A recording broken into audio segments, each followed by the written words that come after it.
শোনো আমার ভাইরা, যে অপরাধ ক্ষমা হবার নয়, দেখো ওই যে বললাম দুর্নীতি, চাঁদাবাজি, মিথ্যা, বহুত কিছু অপরাধ আছে, একটা অপরাধ ক্ষমা হবে না। আল্লাহ বলছে ইন্নাল্লাহ, নিশ্চয়ই আল্লাহ, লা ইয়াগফির, ক্ষমা করবে না, আইয়ুশরাকা বি, যে আল্লাহর সাথে শিরিক করে, ওয়া ইয়াগফির, ক্ষমা করে দেবে, ক্ষমা করে দিতে পারে, ক্ষমা করবেন ওনার ইচ্ছা, মা দুনা যালিক, পৃথিবীতে যত অপরাধ আছে, লিমান ইয়াশা, ওনার ইচ্ছা, যে কোনো যত খুশি অপরাধ মাফ করবেন শিরিক ছাড়া।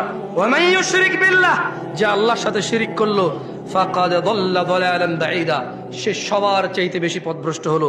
দ্বীনি ভাইরা, তাওহীদের দিকে ফিরে আসুন।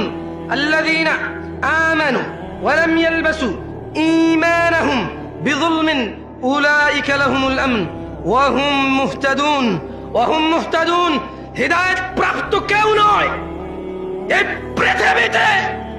কোন মোল্লা, মুন্সি, গাজী, হাজী, মুফতি, মুহাদ্দিস, সাধারণ অসাধারণ, পুরুষ নারী, ধনী দরিদ্র, কেউ হিদায়াত প্রাপ্ত নয় ওই ব্যক্তি ছাড়া।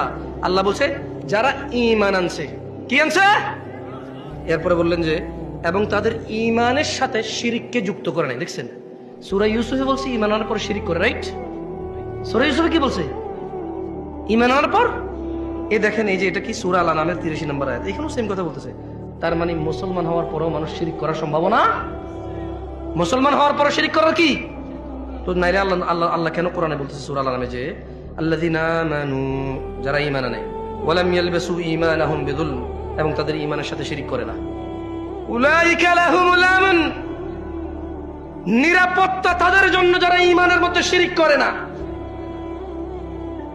ওয়া হুম মুহতাদুন, এবং এরাই হেদায়েত প্রাপ্ত যারা ঈমানের সাথে শিরিক করে না।